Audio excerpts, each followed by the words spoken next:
de la dynamique, Monseigneur Kodjo, coordination nationale de la DMK et coordination internationale de la DMK.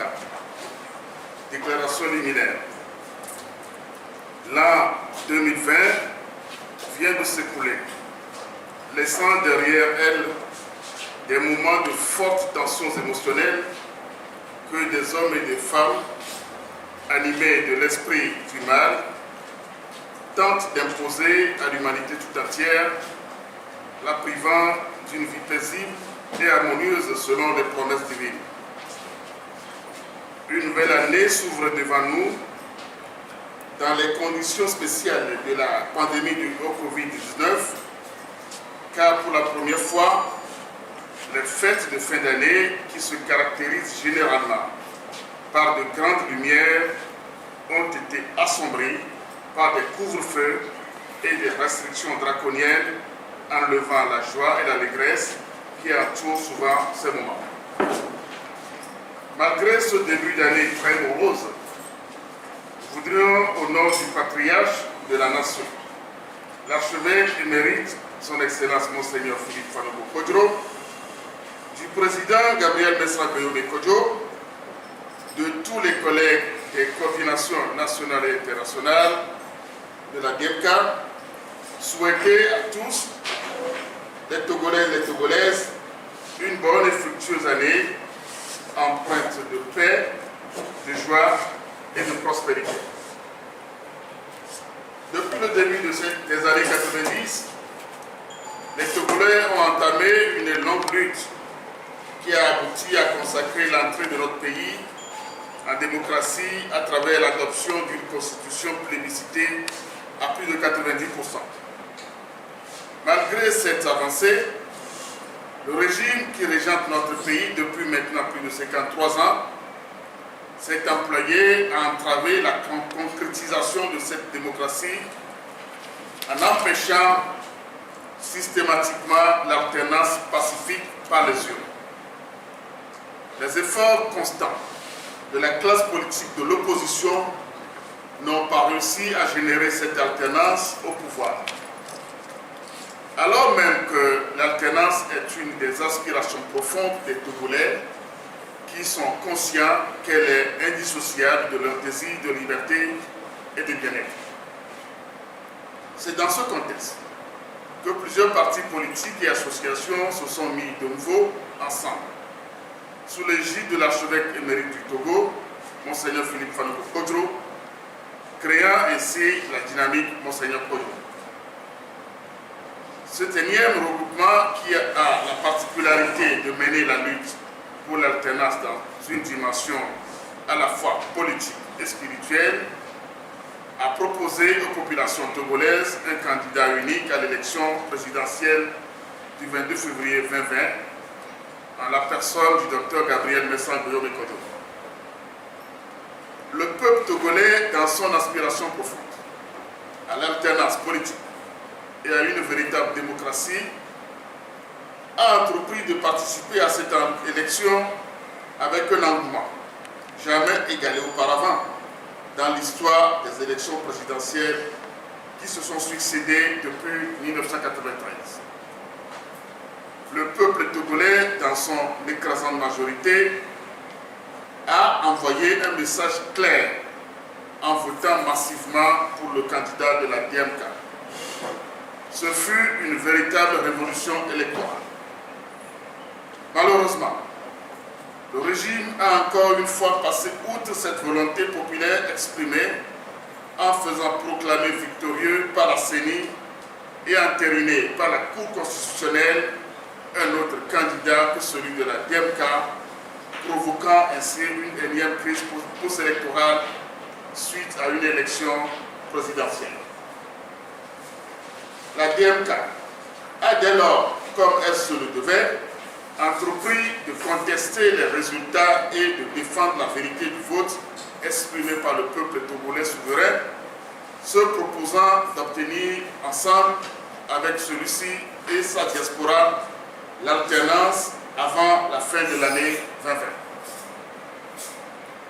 Où en sommes-nous pour cette lutte engagée par respect pour la souveraineté du peuple qui s'est exprimé le 22 février 2020 et pour apporter un changement dans la vie des Togolais confrontés quotidiennement à des souffrances inouïes. Jamais aucune contestation d'élection présidentielle n'a ressemblé à celle menée par la DMK avec force et détermination. Jamais les Togolais en unisson avec la diaspora ne sont restés aussi déterminés à poursuivre le combat pour l'alternance. Jamais la répression de ce combat n'a été aussi dure que celle à laquelle nous assistons pendant bientôt une année. Tout au long de ces mois d'engagement pour l'alternance, la DMK a eu à faire des choix qui lui ont permis de rester debout et de maintenir la flamme du combat pour l'alternance malgré l'adversité et la répression implacable que les dirigeants et les militants ont subies. Nous avons opté pour une lutte citoyenne, transpartisane, patriotique, pacifique et populaire, basée sur la mobilisation des populations et l'action diplomatique pour atteindre l'objectif de l'alternance par la récupération de la victoire du peuple. En vue de mobiliser les Togolais sur tout le territoire, des points focaux ont été mis en place dans la plupart des communes. Des appels à manifester ont été lancés. Des conférences de presse et communiqués informant les populations ont été publiés. Et les médias traditionnels, radio, presse, etc., aussi bien que les réseaux sociaux ont servi d'interface avec la population. Les Togolais qui ont compris la nécessité d'une lutte véritablement citoyenne pour imposer la volonté populaire se sont appropriés la lutte et ont créé des plateformes numériques autant qu'ils se sont organisés pour sensibiliser sur le terrain les populations sur la responsabilité qui est la leur dans la réalisation de l'alternance. Les synergies dynamiques initiées par la Coordination internationale de la tyrannie Monseigneur Kodjo, CIDMK, ont permis de mieux internationaliser la crise post-électorale. Face aux actions et initiatives de la DMK, la réaction du régime qui s'est systématiquement appliquée à réprimer pour étouffer la contestation et se maintenir au pouvoir ne s'est pas fait attendre. La toute première tentative de manifestation le 28 février 2020, en réponse à l'appel de Monseigneur Fanouko Kodjo, a été violemment réprimée, occasionnant des blessés graves et des arrestations, tout comme la manifestation du 1er août relevant d'une initiative de la société civile. Les autres initiatives de manifestation de la DMK, y compris la toute dernière du 28 novembre 2020, ont été systématiquement interdites par le régime qui s'est servi de la loi unique sur les libertés de manifestation et du prétexte du Covid-19. Dès le lendemain des résultats, le régime a initié le 16 mars 2020 une double levée de l'immunité parlementaire du Dr Gabriel Mensah-Denis Kodjo, suivie d'une cabale judiciaire. D'autres responsables de la DMK n'ont pas été épargnés et à ce jour continuent de subir un harcèlement judiciaire pour leur faire cesser de revendiquer la victoire du peuple obtenue le 22 février 2020. Au total, en plus du Dr Gabriel Mensah-Denis Kodjo, Mme Brigitte Kafui Adjamago Johnson, M. Philbert Atisso, Marc Mondi et Gérard Jossou, tous responsables de la DMK, ont été abusivement et injustement inculpés pour des crimes imaginés pour résoudre un problème politique de crise post-électorale. Des scènes d'horreur d'une gravité rare se sont déroulées au domicile du président Denis Kodjo le 20 avril 2020, à l'issue desquelles plusieurs dizaines de jeunes, dont des personnes en situation de handicap, ont été embarqués et emprisonnés pendant plus de 4 mois. Sans oublier la violence inouïe faite à la famille de proches du président Denis Kodjo, dont sa femme et ses enfants, ainsi que l'arrestation des honorables Darko Sambiri et Kolani combattait d'outils. Au surplus, le régime a entrepris son projet lugubre d'éliminer le président Aguillaume Kodjo pour l'empêcher de continuer à revendiquer sa victoire à l'élection du 22 février 2020. Pour préserver sa vie et continuer le combat de la matérialisation de l'alternance obtenue par les urnes, le président Kodjo, qui a vigoureusement défendu le vote du peuple, s'est vu contraint de se mettre à l'abri. La lutte acharnée de la DMK a dû imposer une longue période d'hibernation au régime dictatorial qui a mis plus de 6 mois avant de former son gouvernement illégitime et de fait qui continue de régenter le Togo. La fébrilité dont a fait montre à ce jour le régime qui s'est maintenu au pouvoir envers et contre le peuple n'a d'autre justification que sa réelle illégitimité qui se manifeste de façon flagrante ces temps-ci avec des condamnations fantaisistes et des convocations sans fondement de journalistes, notamment dans l'affaire dite de Petrogate et de toute voix discordante pour peu de choses et des assassinats de paisibles citoyens sans qu'aucune suite ne soit donnée aux enquêtes ouvertes. Mais pour combien de temps encore? Du seul sein. Malgré toutes les difficultés, malgré la répression et les hostilités rencontrées, la DMK est engagée et reste constante dans la lutte citoyenne et patriotique de libération nationale. Le soutien franc et sincère de ceux qui ont porté leur choix sur la DMK et au-delà de ceux-ci, des patriotes de tous bords, a été fort précieux. Voilà pourquoi la dynamique Monseigneur Kodjo, dans ses composantes nationales et internationales, tient à exprimer ses remerciements et félicitations aux électeurs et électrices pour leur mobilisation sans précédent en faveur de l'alternance le 22 février 2020, de même qu'à l'ensemble de la nation et de la diaspora pour leur détermination à accompagner et soutenir le combat pour concrétiser cette alternance obtenue dans les urnes. La dynamique Monseigneur Kodjo remercie également les partis politiques et les associations qui ont compris la nécessité de contribuer à la lutte citoyenne et patriotique au regard de l'enjeu de conquête pacifique du pouvoir pour réaliser l'alternance. La contribution des autorités religieuses de toute confession a été de taille dans notre lutte à la fois spirituelle et politique. Ainsi, n'oublions pas le soutien à un niveau très élevé des autorités musulmanes qui ont reçu une délégation de haut niveau de la DMK au début de la contestation. Pour mémoire, des cadres musulmans siègent dans la représentation de la DMK.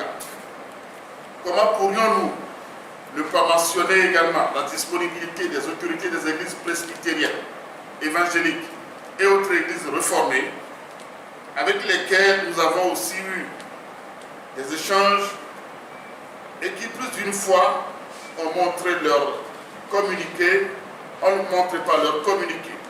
leur préoccupation de voir s'opérer des changements qui libèrent et ennoblissent les Togolais, parmi lesquels leurs fidèles. Les autorités des religions traditionnelles, qui n'ont pas été du reste, ont soutenu le combat par leurs conseils, prières et cérémonies de tout genre en faveur du changement pacifique que désirent tous les Togolaises et Togolais. Enfin, à l'instar du peuple togolais, la dynamique Monseigneur Kodjo exprime sa reconnaissance infinie à Monseigneur Philippe Fanoko Kodjo, archevêque émérite de Lomé, désormais considéré comme notre patriarche à tous, pour avoir fait don de sa personne en s'engageant totalement, de manière inédite, aux côtés du peuple togolais, pour lui permettre de réaliser ses rêves d'alternance en vue de la fin de ses souffrances savamment cultivées par le régime en place. Au rang des autorités religieuses, nous apprécions particulièrement les soutiens multiformes à la lutte de la conférence épiscopale du Togo pendant et après le scrutin du 22 février 2020.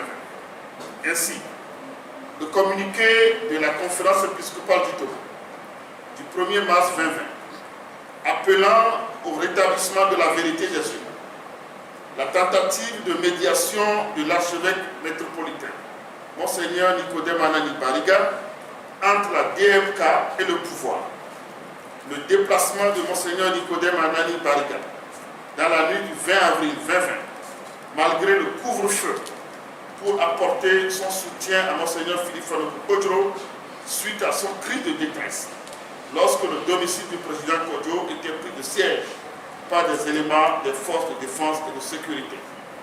Le communiqué de la conférence épiscopale du Togo du mois de décembre 2020 demandant la libération de Mme Brigitte Kafia Diamago Johnson, de M. Gérard Dossou et du prophète Isaïe Kokou Debo sont des preuves indéniables qu'elles se sentent très préoccupées par les conditions de vie et les souffrances des brebis dont elles ont la charge. Les interpellations multiples de la DMK et des Togolais à leur égard doivent tout simplement être entendues comme un appel à aller plus loin dans leur engagement. C'est ici le lieu de saluer la mémoire du feu révérend Père Étienne Amouzou, qui a assisté Monseigneur Nicodème Bariga dans ses efforts pour trouver une issue favorable au contentieux électoral. Que son âme repose en paix.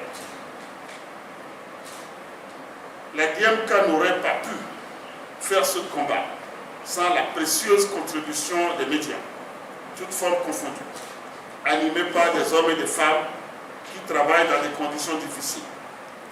Grâce à vous, mesdames et messieurs les journalistes, les populations togolaises qui vous manifestent d'ailleurs très souvent leur reconnaissance à l'occasion des émissions radio interactives ont compris et comprennent de plus en plus que le changement ne peut se faire sans eux, mais par eux et avec eux.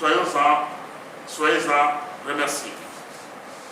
Pour finir, nous voulons exprimer notre gratitude aux amis du Togo, de par le monde, qui nous ont écoutés et appuyés d'une manière ou d'une autre dans notre quête de liberté, d'alternance et de bien-être. Votre contribution a été décisive dans des moments de forte tension et a permis des dénouements heureux grâce auxquels le combat a pu se poursuivre.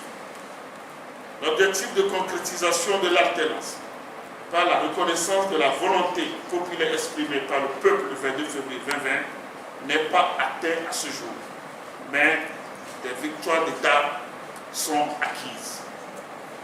La dynamique est restée solide et déterminée, malgré les coups de boutoir reçus. Son existence constitue le gage de la poursuite et la conduite à terme du combat. La mobilisation et la détermination des Togolais, capitale et précieuse pour la poursuite de la lutte, sont plus fortes que jamais. L'appropriation de la lutte à travers une prise de conscience de la responsabilité des citoyens est indéniable. Et c'est un progrès remarquable qui augure de lendemain meilleur pour notre pays.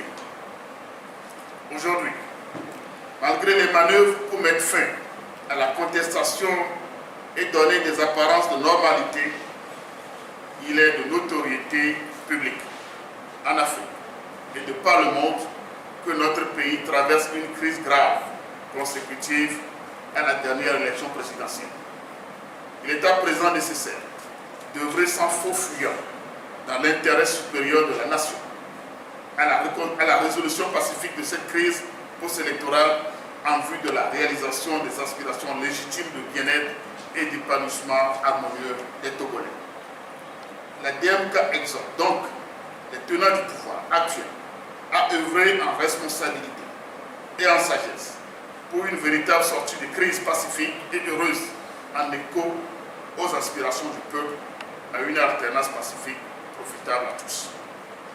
Les événements et l'histoire politique des nations démontrent en suffisance qu'il n'y a aucune alternative au combat collectif qui seul peut prospérer. Voilà pourquoi la DMK invite les autres partis politiques et toutes les forces démocratiques qui s'inscrivent véritablement dans la lutte pour l'alternance et la démocratie dans notre pays, à se ranger du côté du peuple en acceptant la volonté populaire exprimée le 22 février 2020 en évitant le jeu de la somme nulle qui pénalise depuis toujours le peuple togolais. La DMK, confiante de la nouvelle saison de l'humanité, invite avec foi le peuple tout entier à poursuivre la lutte politique et spirituelle en responsabilité et en sagesse, avec dignité, courage et détermination, afin que notre pays entre définitivement dans une ère de liberté et de prospérité partagée pour tous. Les temps nous sont favorables. Soyons optimistes, car Dieu a déjà libéré le peuple togolais. Avançons sans crainte dans notre combat pour concrétiser l'alternance et faire du Togo l'or de l'humanité, tel que voulu par les pères fondateurs, dont Feu, Sylvanus Epiphanio Komi Olympio, le premier président démocratiquement élu. Il y a 57 ans, il a été assassiné et nous saluons sa mémoire. La lutte populaire est invincible. Fête à Lomé le 12 janvier 2021. La conférence des présidents.